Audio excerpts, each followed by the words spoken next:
The Denver Nuggets just beat the LA Clippers in a crazy Game 7 where they looked dominant, and now they're going on to round 2 to play the number 1 seed Oklahoma City Thunder, who dominated the Memphis Grizzlies in 4 games.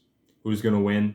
I don't know, but here's my 3 biggest questions for that series. What's up, everybody? Welcome back to Court Vision. In today's video, like I said, I'm going to give you 3 of my biggest questions for the Oklahoma City Thunder versus Denver Nuggets second round series. Without further ado, let's get into it. My first question for this series is really, how is OKC's three-point shooting going to look? In round 1 against the Nuggets, the Clippers were able to get a lot of solid three-point looks against Denver off of like pick and roll actions or dribble penetration from their ball handlers that, maybe could have won them the series if they were able to capitalize on them.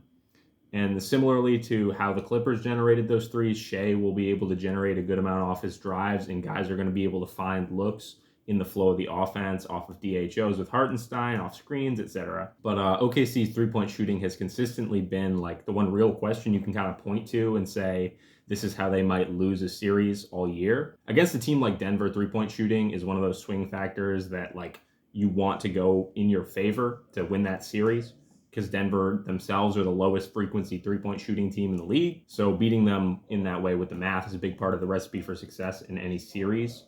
But in round 1, OKC shot pretty poorly, 31% as a team from 3, which is much worse than you would expect, considering, they were top 5 in three-point shooting percentage this season, 38%. Shai's three-point shooting in round 1 was pretty bad. He shot 25% on about 7 attempts a game, a lot of which are like tougher step backs or pull-ups, but he shot about 41% from 3 in the regular season after the trade deadline.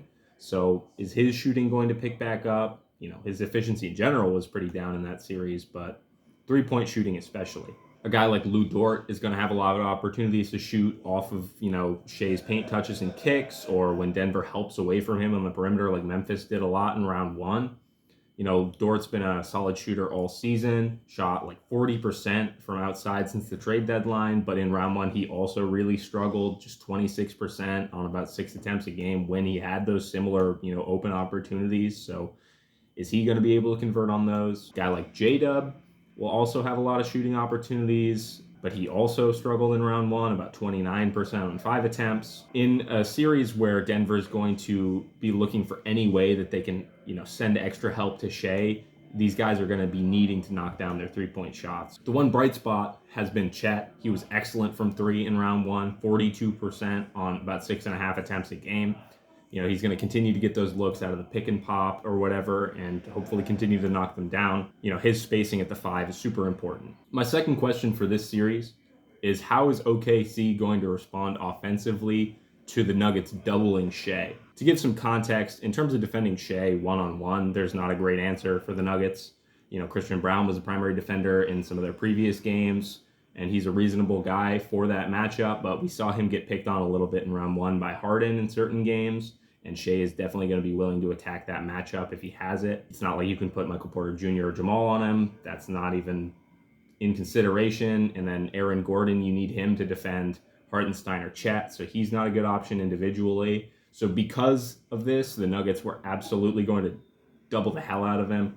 We saw in round 1 how much they doubled and trapped Kawhi and James Harden to try and force the ball out of their hands, make other people beat them. And they're absolutely going to do that to Shai, even more so probably because of how important Shai is and how much usage he has within OKC's offense. And Shai isn't known for being the passer that James Harden is. So how well does he pass out of those doubles? Like I said, not known for being a passer, but he's a fairly capable decision maker. Them doubling him, loading up on his drives, whatever, will generate looks for other guys for 3 or to attack closeouts, which, like I mentioned before, the three-point shooting is a question.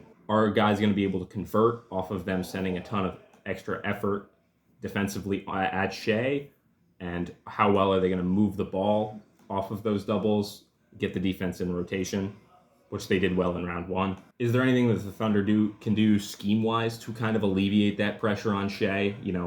First thing that comes to mind would be having other guys like J-Dub being the primary initiator, bringing the ball up the floor. How well is he going to respond if he has more responsibility as a primary initiator and a playmaker? He was pretty good in round 1 with the ball in his hands, but That was against a Memphis team that looked pretty shaky overall. Shai's going to have to operate more off ball, freeing him up running off screens or off the catch, Steph Curry style, not to that extent, but you get the idea.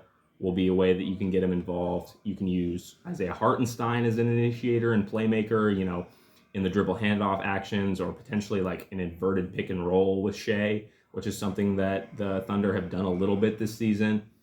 Because if the Nuggets want to put two to Shai in those situations, Hartenstein's a very good decision maker, very good distributor, either on the short roll or with space outside, to set up like a secondary action or a swing pass. So using him as an initiator is another option. The biggest thing is that Shai has to really not turn the ball over when he sees to, and the Thunder are going to have to punish them for showing that extra pressure.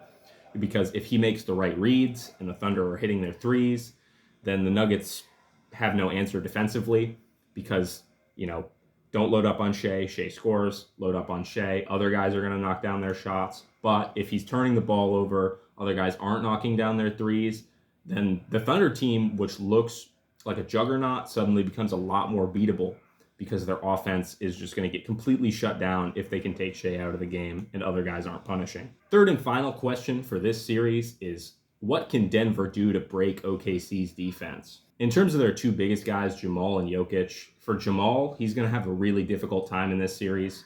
In round one, he was really inconsistent scoring the ball game to game, partially due to, Chris Dunn or Derrick Jones Jr. being great defensive matchups for him, but OKC is going to be a whole different beast on that level. They have those individual defenders like Lou Dort, Alex Caruso, Cason Wallace, Isaiah Joe, Aaron Wiggins, all of these guys they can throw at him. They're all going to fight over screens. They're all going to pick him up high, make his life very difficult. He had some success in round one, either like getting a DHO from Jokic or coming over some screens off ball for a catch and shoot. But we have to see if OKC's switchability and a really great communication defensively make those kind of looks harder for him. So it's really a question if Jamal Murray is going to be able to get involved as a scorer much at all in this series. Jokic himself is also going to have to deal with a ton of different looks. OKC doesn't have an Ivica Zubac to put on him like the Clippers did in round one, which they had success with, but they have, Chet, who's a problem for Jokic because of his length and mobility. And then they have Hartenstein, who's not a bad matchup because of how strong and physical he is. So, they have those two individual matchups that are pretty decent. And then on top of this, they're also able to swarm and force turnovers inside in the same way that the Clippers did. Like earlier in the season when they were playing those small ball lineups, they had a lot of success doing that. OKC also has the luxury of maybe putting a smaller defender on Jokic. Like in round one, we saw Caruso defending Jaren Jackson Jr. a lot, and he did a great job. Or, J-Dub can potentially be that matchup because he played the defensive center for a big portion of the season, and then they obviously send that swarming defense, and having those smaller guys then frees up Chet and Hartenstein to be help defenders and rim protectors. So how Jokic deals with these different coverages will be a big part of the series. Obviously, he's the best player in the world. He's going to have his impact regardless, but we saw how he was able to be limited in round one, and if there's any team that's going to limit him and stop him as much as the Clippers did, or even more, it's the Thunder. For the rest of the team, Michael Porter Jr., Christian Brown, Russell Westbrook, Aaron Gordon, all are going to have to convert on their looks that they get from Jokic drawing that attention and passing out of the post. For Michael Porter Jr., he had a pretty bad round one overall. He was kind of up and down, but his shooting is going to be absolutely necessary. One, to keep up with the shooting of OKC, but two, just because he's such an important play finisher for their offense. He shot pretty well in round one, but his frequency, like his attempts per game, were pretty low, only about 5 a game. So he's going to have to continue to hit those shots at that high clip, but at a much higher frequency. And then if he's able to, put the ball on the deck, attack those smaller defenders that he might be seeing from OKC on a closeout or whatever, that'll also be huge. Christian Brown also shot really poorly in round one. He was 8 for 25 from 3 over the series, but he was effective, cutting to the basket or pushing pace in transition. But OKC isn't going to be giving up those same types of looks on cuts and in transition as easily as the Clippers were. So his shooting is going to be necessary again off of Jokic and Jamal. They're going to dare Russ to shoot. That's, kind of a given. He made a good amount of his threes in round 1. He was 13 for 34, so pretty good. But the sustainability of that kind of shooting will be in question. He's going to get those wide open looks when they help off of him, and whether or not he can hit them will be big in determining if the Denver can, keep up with him on the floor offensively. I think the biggest, X factor or key for Denver's offense in this series is going to be Aaron Gordon. What he can do either as a screener in 3-man actions with Jokic and Murray, what he can do attacking mismatches against smaller defenders like OKC has, and what he does as a play finisher, as a shooter or lob threat off of Jokic. All of those things raise their offense so much.